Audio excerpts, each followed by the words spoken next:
reason that there's so few of them and the reason they stay in your memories and keep recurring in your dreams is because they were karmic partners in past lives. And those are the ones that stick. So he says what happens to the soul is if the etheric body separates from the physical body, remember that the body dies because the etheric forces stop organizing the body and it begins to return into the mineral world. So that's what happens. Now the first thing that happens at the moment of death is the etheric body with the astral body and the ego lift up out of the body. And the etheric body, this is a process that lasts for about 3 days. And the etheric body hovers near the physical body for about 3 days. And he says this cliche, the whole cliche about my life flashed in front of my eyes. Steiner says that's a real phenomenon that happens, and why it happens is because the etheric body has all the memory of your life up to that point stored within it. And at the moment that it's released, it spreads out in a sudden panorama of everything that's happened to you. And that just sort of flashes into being. And the process lasts for about 3 days. It varies from individual to individual. And this thing hovers near the physical body. And indeed, from what people recount, that seems to be pretty close with the accounts that we hear of people dying and hovering near their bodies and floating within the vicinity, and the sort of past life, everything that's happened to you, sort of flashing in front of your eyes. That seems to be pretty consistent with the accounts that we've heard. So that's the first 3 days. Then he says the soul begins then as the etheric body disintegrates and falls apart. Then the astral body carries the ego with it out into the cosmos, into the astral plane, and for a period that lasts a third the length of your life. If you lived for 60 years, this period will last for about 20. What happens is, what this corresponds to purgatory now. This is not only a past life review, but now what happens to the soul is, remember, you're still within the astral vehicle, so you still have a certain sensory aspect, is you relive your life backwards. Everything that is the most recent events that have taken place begin to unfold backwards for this whole period. And not only that, but every bit of harm that you have caused to everyone else, you now begin to experience within this period from the point of view of the person that you have done the damage to.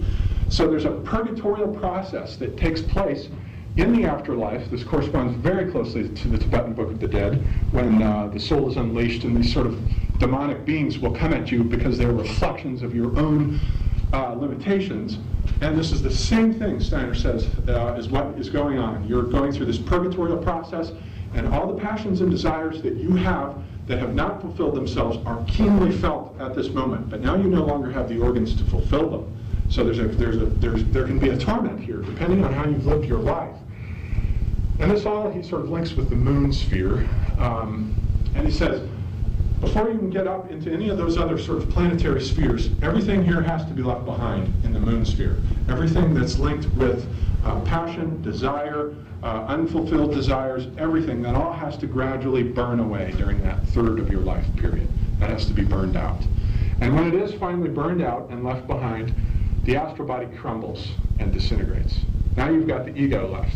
And the ego begins to ascend now into what he calls Devashan, which is the spirit world. This lower world was the astral plane, also known as Kamaloka. Now we begin to ascend into Devashan, but Devashan is divided into an upper and a lower Devashan, and the lower Devashan corresponds to the rest of the planets. The ascent up through the planets, up to Saturn. And as you would go into each one of these planets, you participate with spiritual beings that work on the qualities that are associated with your soul in each of these. Like Mercury, you're dealing with health problems. And at the same time, they're helping you to construct the future vehicle of your next incarnation. Now this period goes on for centuries. Steiner says that ideally the normal period between lifetimes of incarnation is about 1,000 years. That'll vary from individual to individual. Sometimes it's 500, sometimes it's a little more than that. But usually between 500 and about 1,200 is the length of time between each incarnation. And he says not only that, but ideally previously your past incarnation will have been of the opposite sex. So we incarnate within every 2,000 years we go through the experience of male and female. And he says the reason that's so is because we're linked with the precession of the equinoxes.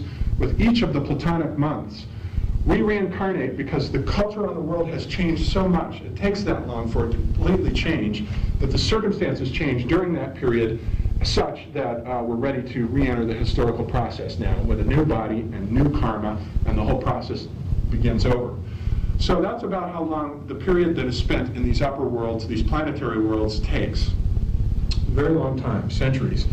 And as you're going through this sort of sun sphere, you're working on abilities that are associated with the intellect. And he says the further along you were in this process we discussed, the spiritual process of constructing the spirit self and the spirit body, the more you will be able to consciously participate with these angelic beings in the construction of your next life. The more conscious you will be in the afterlife, in the construction of what's going to take place. Then you sort of come up to higher Divashan, the sort of what he calls midnight of the soul's ascent, and then it begins the descent process. It goes back through these planetary spheres and begins to reconstruct now the architecture of the subtle body. It builds for itself the ego as the monad that's reincarnating, then it builds for itself a new astral body as it descends through these spheres, and then a new etheric body as it descends down to the moon, and then as it builds this, the karma is being stored in and being worked in. And he says, just as at the moment of death, you had a past life review, so just before you're reincarnated, you have a future life preview. You see everything that's going to happen in terms of the larger karmic events. Your will is free here, so things can be changed. But what you see is the karmic hindrances now that will need to be removed in the process of this next life that's coming in. There will certain karmic problems need to be resolved, and you'll have a clear preview of that at the moment of incarnation.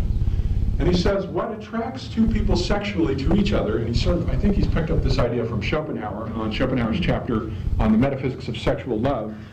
What attracts a couple sexually to each other are unborn souls willing themselves into being.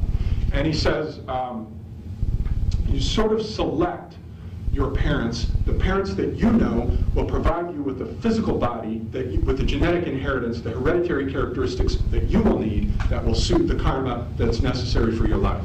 So he says everything has been more or less consciously chosen by us, the life that we're living, and as we come into being, the soul, we're sort of selecting our parents, and the soul is attracted to the lovemaking of a specific couple, and it comes down and it goes sort of hovers for a while outside of the embryo as it's conceived, and then gradually sort of works its way down into the embryo as the embryo is being developed within the mother womb. So all of this has been chosen, but you forget all of this, just as in the old Ptolemaic model we discussed last night. You've forgotten all of this. And so the process in life, once you're brought into being in a particular time, in a particular place, that karma's all been chosen and agreed upon by you and the spiritual beings that have brought you into being. The task now consists in finding out what your mission was. Somebody asked Steiner what, I think he said, one of his friends said, what do you think the purpose of life is? I mean, it's so much filled with suffering, and it's,